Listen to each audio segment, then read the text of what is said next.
Welcome back to the second session of this Community of Interest on Substance Abuse. We're going to have a brief statement by Ms. Sally Johnson, Project Coordinator for Informatics Research Institute, about a volunteer opportunity at the upcoming Code Fest. Hi, I'm Sally. I know that Dr. Kularu probably gave you a good understanding of the opioid summit and challenge that we're going to have next month. But I wanted to put out an appeal for mentors. We're going to have a total of over 20 teams participating in the Code Fest part of the presentation of the summit, and we're going to have 12 high school and middle school teams competing from the Lafayette Parish. We're going to have probably 4 or 5 student teams from UL, and we're also going to have about 5 or 6 professional teams competing. So we'll have a lot of teams, and what we really need is mentors. There's 2 kinds of mentors. One is kind of a roaming mentor that kind of just walks around the room, and if the teams have a question or for instance, we need subject matter experts. In other words, any of you guys that spoke today or have expertise in opioids, we'd love, because the teams, I don't know that they will have, you know, as much experience as you guys to, because they'll be actually creating apps around the opioid crisis. So we're looking for roaming mentors. You can be just business professionals or subject matter experts, and the time commitment's only about 2 hours, you know, 2-hour shifts, either on the Friday night or on Saturday. And I do have some flyers that have information and how to sign up for the mentorship with me. And I can, after this event, I can kind of stand in the corner and I can give you this and give you a little bit more information about that. But I appreciate the opportunity to talk to you. Thank you. Thank you, Sally. Our first speaker in this second session is Dr. David Kay from the Department of Criminal Justice and the College of Liberal Arts. His presentation is titled, "I Want a New Drug, How Huey Lewis Got the News Right." That's just for you. I swear, I thought of Pearson when I created that title. Hello, I'm Dave. Good afternoon. I've done drug research since I was a wee little undergrad, and I brought that talent over to Louisiana, and that pulled me in a lot of different directions, so this is actually my roots. I haven't done this type of drug research in quite some time. So real quick, I only got like 22 seconds, but how many people can name me as many drugs as they can before the next slide pops up? Besides the usual coke, marijuana, methamphetamine. Like, what's our pharmacopoeia look like? How many drugs are out there potentially that people can use? And participant, what do you got? What do you got? Carfentanil? That's a good one. That's a good one. Absolutely. A lot of them are cataloged, shameless plug, in my book in terms of, you know, different kinds of biologic medicinal plants, so it can be natural. So to call it a synthetic kind of issue is just a farce, because it could be a lot of things taken novelly. That's why I call them novel drugs. And there's literally thousands of substances in our pharmacopoeia, let alone things that are prescribed that are under Controlled Substances Act, but things that are made in factories in Pakistan and India and China that are now delivered here to people who just love drugs, or psychonauts, which I'll talk about in the next couple of slides. And oh, scary, those kids are taking drugs. Shocker, shocker, those kids since the 60s, the hippies are on drugs. Oh God, now these days the EDM raver kids are on drugs. I mean, I met this guy, Hamilton Morris. If you want to know anything about the crazy substances that are on our planet, watch Hamilton's Pharmacopoeia on Viceland. You can stream it, it's on HBO. Fascinating, he goes around the world looking at these weird, exotic drugs that may not be exotic to some subcultures. And a lot of them are driven by this guy, Alexander Shulgin, who was one of these shamanistic gurus who actually worked for Dow Pharmaceuticals back in the day and started having fun in his lab. Dow's like, "What are you doing in your labs?" Like, well, I'm making these drugs. Well, maybe you should do that on your own time. He actually created 2 volumes, one on phenethylamines, one on tryptamines, which may have no registry in your brain of what that is, but there are literally thousands of substances that are just one molecule off, cataloged in these books and these volumes that were delivered to people in the 80s that were secretly made in labs around the United States, across the world, and shared, the old school way before we had the internet, kind of like, on post services. It kind of shared, different kinds of, chemical variants between one another in terms of who really loves taking drugs and experiencing them with their friends and subcultures that are into this. Now it's everywhere. We have the chemistry name on some of these bags, but they come in pill form, they come in powder form. You can buy them on the dark web, which, we're barely even understanding what kinds of substances are available to us. And the trick is that, are we educated on these kinds of substances? Do we know what they are, especially as researchers, to at least build awareness? Oh, this is great. By the way, N-bomb, not a racial epithet. I had to take a back here. The N-bomb is, if you take one of these things, strap yourself in for a 36-hour trip from when you take it to when it wears off. 36 hours of just break departure from reality. So imagine if you're a young kid, high school, hanging out with your friends. We're going to have a party because mom and dad left. Back in the day, that's usually like, get a keg, right? Have a kegger. But nowadays, you go on the dark web, you might order something online, and what if you got a variant that's just slightly different? That might be just that much more potent.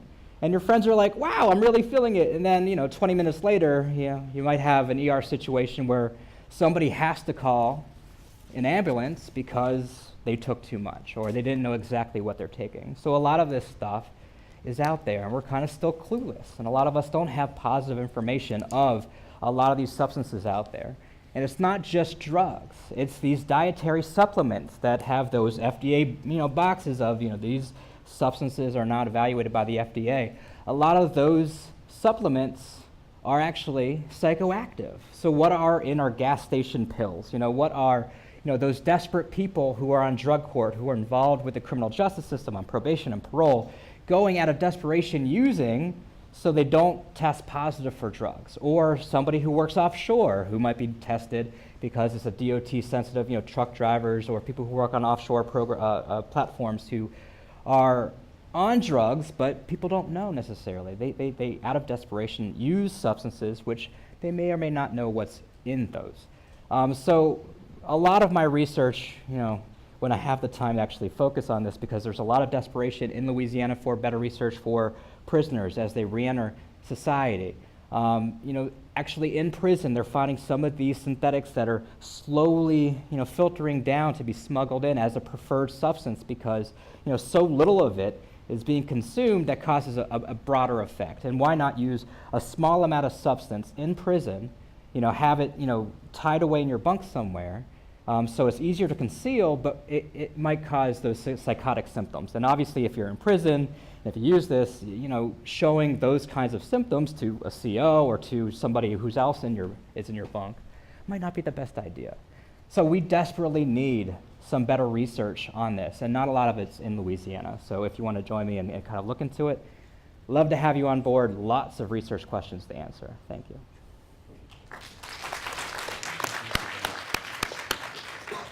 Thank you, Dr. K.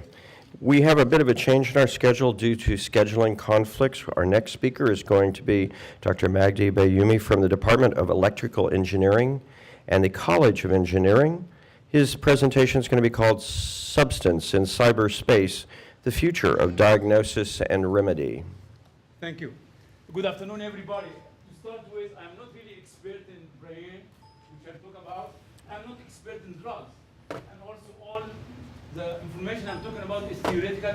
I didn't do any experiments with any of the drugs, okay? So just to make this clear.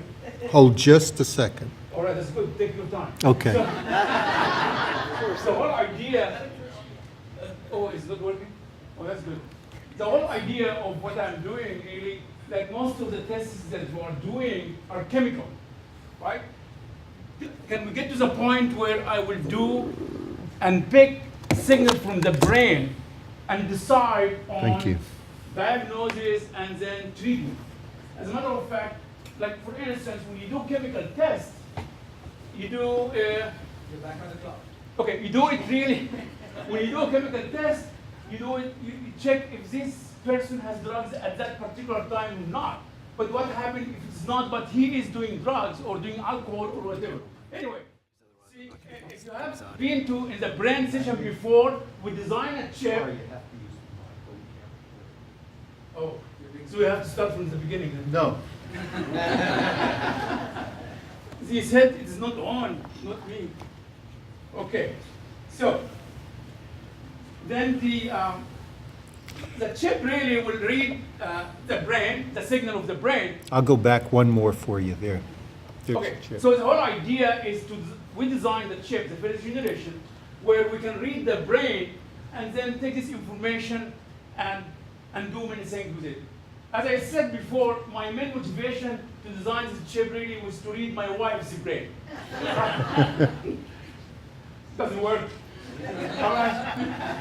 It's a lost cause, absolutely lost cause. But then we decide, okay, let us use it really for many useful things. And many diagnoses of mental health that were very backward in that situation.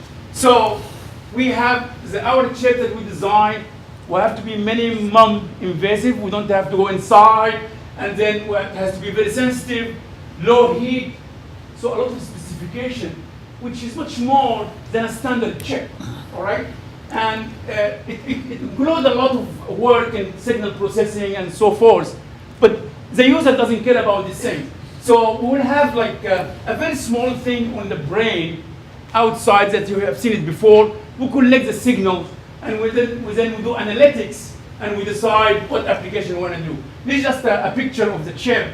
And of course, when I tried with my wife, this is what I got. You cannot do anything or you tell anything about this. Close quote. As a matter of fact, it's not just that. I'm trying to start a company and use this device for dating. Right? So when you go somewhere and you want to see if this girl is interested in you, you can see it on the device. But this is another talk. Anyway, so I get the signal from the brain, and then I can get to the cloud, so on. Let us see how I can use this thing. I have to control the slides myself. Anyway, we really depend on EEG. Let us try to see this is a very early infancy stage because it needs a lot of studies. What is the impact of alcohol, cocaine, nicotine, hallucination, and heroin on the signal of the brain? Once I know this, I will be able to detect. And the advantage is I can detect if the person is on this substance or not, even if this person is not taking it at that time. You know, there are a lot of impact of substance on the brain. Some is irreversible and some reversible. And this needs to have a lot of studies. So I'm sure all of you know that EEG has been around since 1924. All right? And mainly it's trying to identify in 24 the alpha wave of the brain. But later on, we used it for many applications, and it's a standard test now. These are mainly the main brain waves. This will be the alphabetics of the waves. And the wave that you detect can be composed of this wave. So as you see, for instance, there was a wave there that your brain produces when you are sleeping. Yeah, this is what you hear from the brain when you get an EEG. So if you hear this noise from your brain, it means that you're okay. All right? I know that some students, when you try to this, will be silent. No activities. Okay? The brain is not there. But so the whole idea is to back to the signal. There was a signal there that the brain produced when you are sleeping. This can be used really if you are driving and you get this signal. I know that if you're sleeping and can give you alert, alarm, and so on. Some of the new cars, they have this, but they do it through your eyes. When you are sleeping, your eyes do some movement. I do it with image processing. I take a photo of your eyes and decide that you are sleeping. Anyway, so let us see what is the impact of alcohol on the brain signals. Again, all what I'm saying here, it's a lot of problems. We have no conclusion. we need a lot of work to reach that point. But the problem with alcohol also, besides the brain changes, it depends on genetic, sometimes it's genetic, psychological status, and many things for alcoholic person. So the brain signal is not enough by itself. Then cocaine, of course, the impact will be like you, nicotine. Anyway, so in summary of this, the impact of all these substances in the brain will have two parts. One is irreversible and one reversible. All right, we need to do study to know which is which. And then when I get a signal from the brain, I will be able to figure out if this person is really on that substance. And then, not just that. So all the chemical tests we do, we say if you are really on drugs or have this substance at this particular time or not. But if I do this, I will know how long a person has been on this substance and what irreversible damage or change has happened, what reversible one have happened. Then, in the future, I can use it for treatment.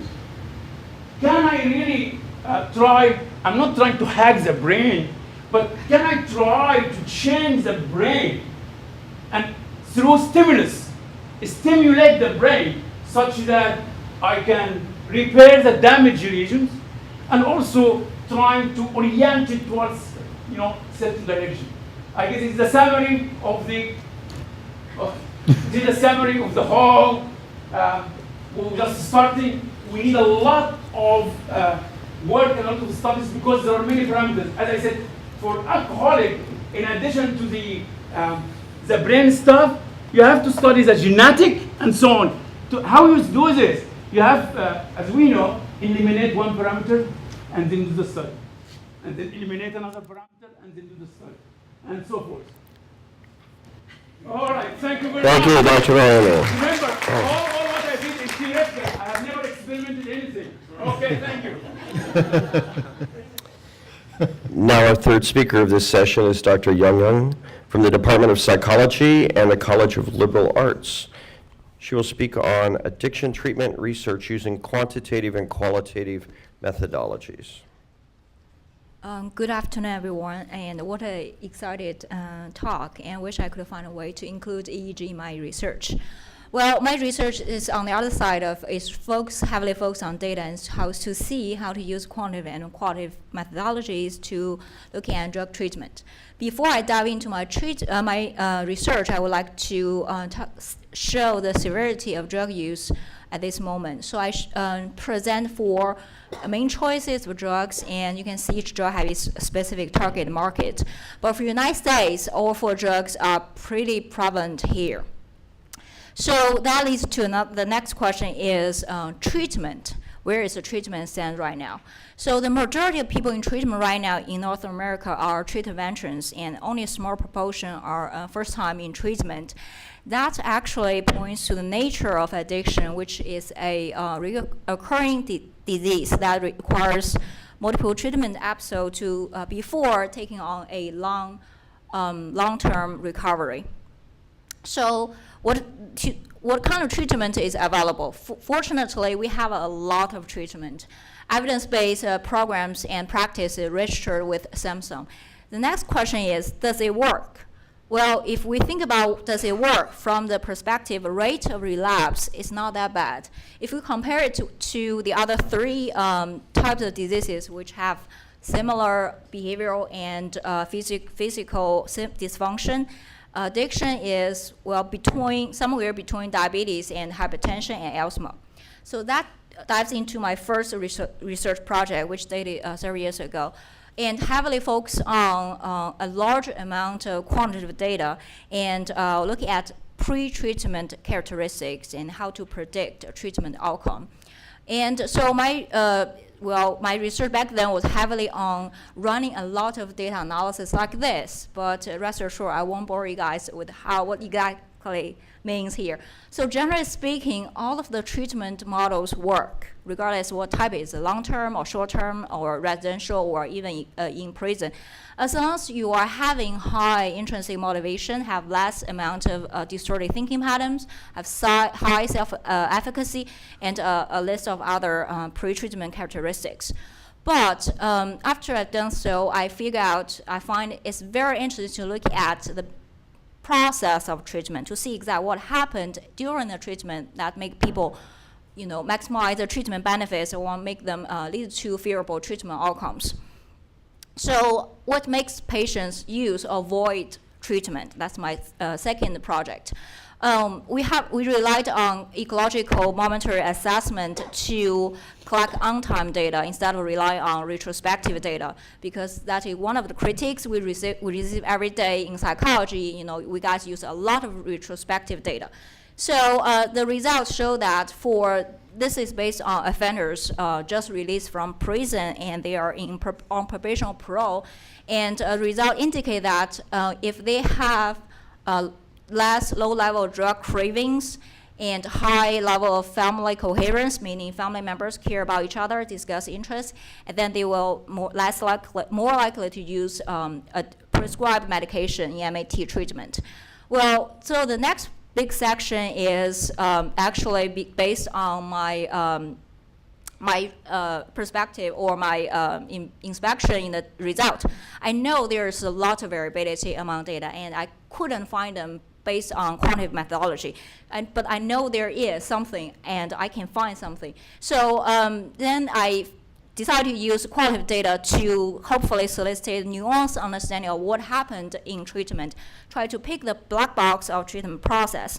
So this project heavily actually relied on 60 one-on-one interviews. We did a lot of rigorous qualitative data analysis and take a lot of time and make a lot of effort. So we reviewed a lot of themes relevant to a specific goals. And the first goal is treatment engagement, defined as to which degree we participated in and cognitively engage in treatment.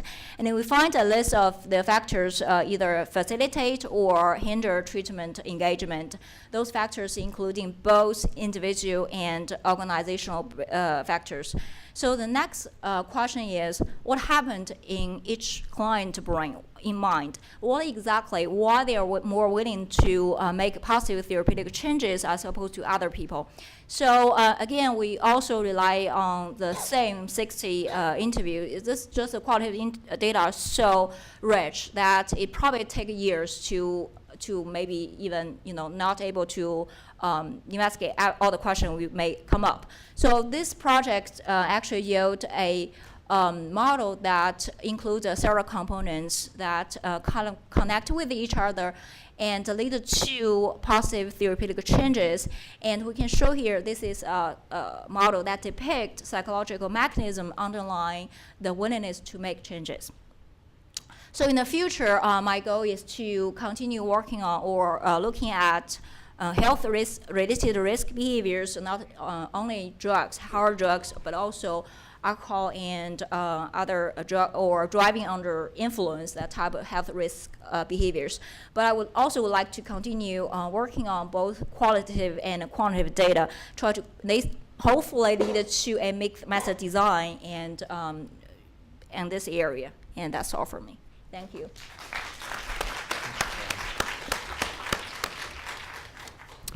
Thank you, Dr. Young. Finally, our last speaker today is Dr. Do-Kyun David Kim from the Department of Communication, the College of Liberal Arts. The title of his presentation is Social Media Strategy for Substance Abuse Prevention Among Adolescents. Hello, my topic for today's presentation is how we use social media to prevent substance abuse among adolescents. Is your mic on? Is your mic on?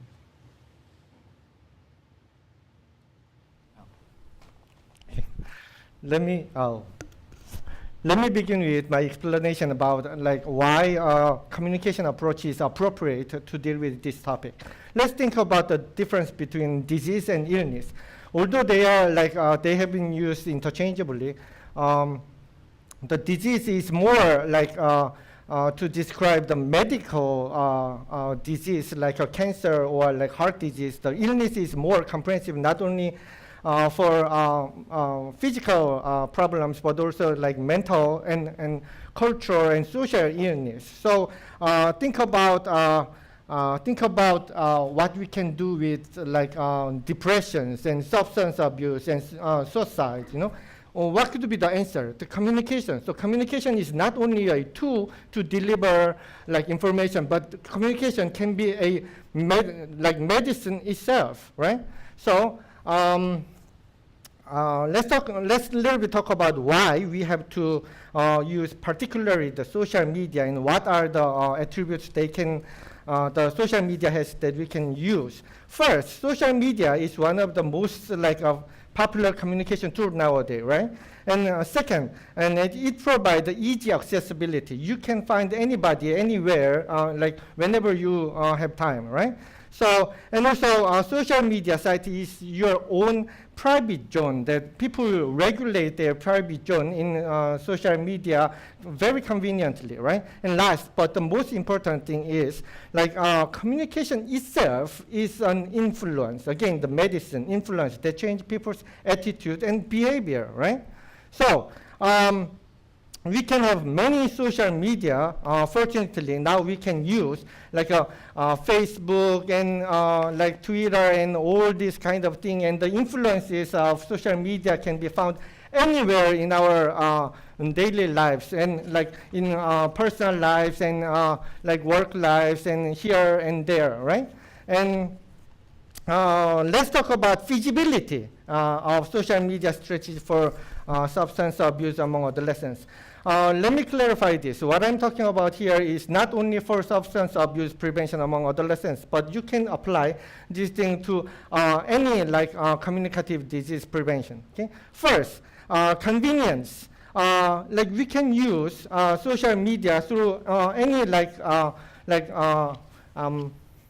phone and computer and anything, iPad and anything, very convenient, right? And very accessible and very immediate.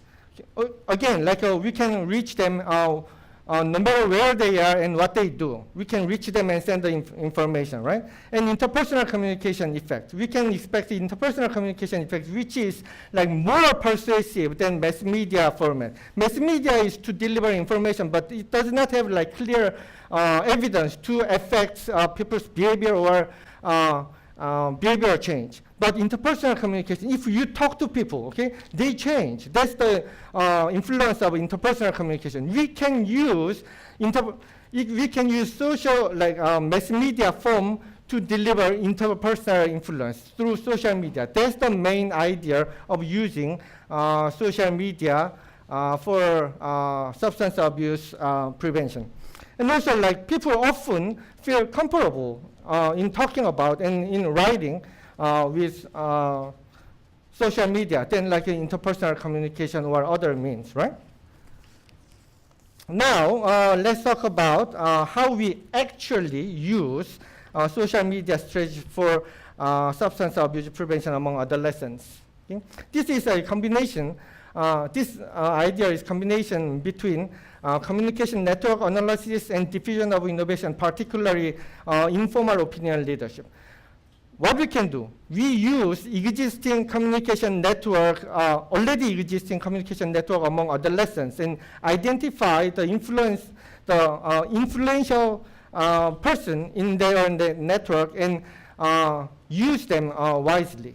And also, we can group them, like we can make a small group and let them design the message by themselves. We are talking about experiential learning right now, okay?